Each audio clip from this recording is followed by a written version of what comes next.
Barricade আছে না বাসে, এর মাঝে আমরা যারা আছি তারা একদম স্টপ। আমি একটু পেছন থেকে শুনতে চাই, সহযোগিতা করবেন প্লিজ। রাজি? Okay stop. পেছনে সবার আওয়াজ শুনতে চাই।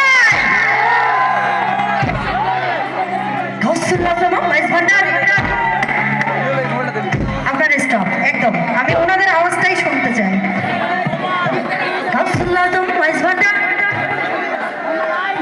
কই আওয়াজ কই?